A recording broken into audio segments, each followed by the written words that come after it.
नमस्कार, स्वागत है आपका हमारे चैनल डीएनपी इंडिया पर और मैं हूं आपके साथ रीचू रॉय। आज हम बात करेंगे उत्तर प्रदेश की उस रणनीति की जिसने ना सिर्फ गन्ना किसानों की जिंदगी बदली है बल्कि पूरे प्रदेश की अर्थव्यवस्था को एक नई दिशा दी है। उत्तर प्रदेश में गन्ना सिर्फ एक फसल नहीं बल्कि लाखों किसानों की आजीविका का प्रमुख आधार है। योगी आदित्यनाथ सरकार ने राज्य के 50 लाख से अधिक गन्ना किसान परिवारों के लिए एक दूरदर्शी पंचवर्षीय रणनीति तैयार की है, जिसका उद्देश्य है गन्ना क्षेत्र को नया जीवन देना। इस रणनीति के तहत राज्य सरकार ने चीनी मिलों के आधुनिकीकरण, सल्फर मुक्त चीनी उत्पादन, नई डिस्टिलरी यूनिट्स की स्थापना और गन्ने की उपज व चीनी रिकवरी दर में सुधार जैसे कई बड़े कदम उठाए हैं। साथ ही खेती के क्षेत्र में भी उल्लेखनीय विस्तार हुआ है। मुख्यमंत्री योगी आदित्यनाथ के पहले कार्यकाल से पहले गन्ना किसानों को समय पर भुगतान मिलना एक गंभीर समस्या थी। खासकर पश्चिमी उत्तर प्रदेश में यह मुद्दा राजनीतिक बहस का भी केंद्र बना रहा, लेकिन योगी सरकार ने आते ही इसे अपनी प्राथमिकता बनाया। सरकार ने भुगतान प्रक्रिया को तेज और पारदर्शी बनाने पर जोर दिया। परिणाम स्वरूप अब तक किसानों को 2,85,994 करोड़ रुपए का भुगतान हो चुका है, जो कि 1995 से 2017 के बीच किए गए भुगतान से करीब 72,000 करोड़ रुपए अधिक है।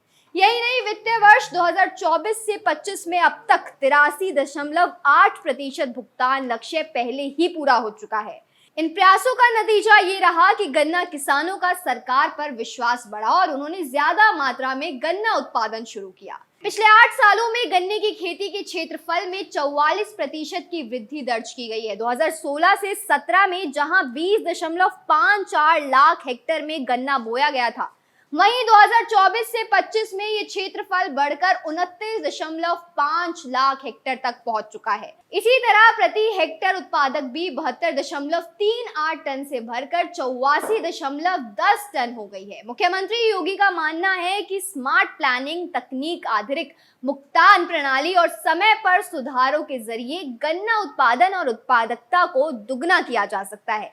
यही नहीं, सरकार किसानों को मौसमी मिश्रित फसल अपनाने के लिए भी प्रेरित कर रही है, जिससे उनकी आमदनी और बढ़े। गन्ने की खेती का एक और अहम पहलू है एथेनॉल उत्पादन। स्वच्छ ऊर्जा की दिशा में बढ़ते कदमों के बीच गन्ने को अब भविष्य का हरा सोना कहा जा रहा है। एथेनॉल न केवल देश की ऊर्जा सुरक्षा को मजबूत करता है बल्कि किसानों की आमदनी भी बढ़ाता है। उत्तर प्रदेश सरकार ने इस दिशा में भी ऐतिहासिक पहल की है। साल 2023 से 24 में प्रदेश की 102 डिस्टिलरी से 150.39 करोड़ लीटर एथेनॉल का उत्पादन हुआ। वहीं 105 करोड़ लीटर अतिरिक्त उत्पादन क्षमता जोड़ने के लिए लगभग 6,770 करोड़ रुपए के निजी निवेश की व्यवस्था भी की गई। सिर्फ उत्पादन ही नहीं, योगी सरकार ने सभी बंद पड़ी चीनी मिलों को भी फिर से चालू किया। पिपराइच, मुंडेरवा और रमाला जैसी जगहों पर नई चीनी मिलें शुरू की गई। रमाला मिल की क्षमता 2,750 टीसीडी से बढ़ाकर 5,000 टीसीडी कर दिया गया और वहीं 27 मेगावाट का वो जनरल प्लांट भी लगाया गया।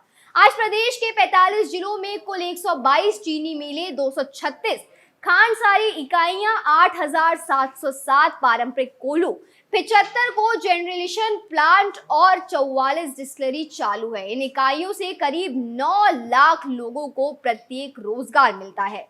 कोविड-19 महामारी के दौरान भी मुख्यमंत्री योगी आदित्यनाथ ने ये सुनिश्चित किया कि गन्ना किसानों का काम ना रुके। लॉकडाउन के बीच भी सभी चीनी मिलें पूरी क्षमता से चलाई गई और उत्तर प्रदेश ने चीनी उत्पादन में राष्ट्रीय रिकॉर्ड कायम किया। इन तमाम प्रयासों के पीछे है एक स्पष्ट उद्देश्य, किसान को सशक्त बनाना और उत्तर प्रदेश को गन्ना उत्पादन में आत्मनिर्भर बनाना। और यही वजह है कि आज यूपी का गन्ना किसान न सिर्फ आत्मविश्वास से भरपूर है बल्कि अपने भविष्य को लेकर भी पहले से कई ज्यादा आश्वस्त है। तो इस खबर पर आपकी क्या राय है, हमें कमेंट बॉक्स में जरूर बताएं और देखते रहिए डीएनपी इंडिया, हर खबर भरोसे के साथ।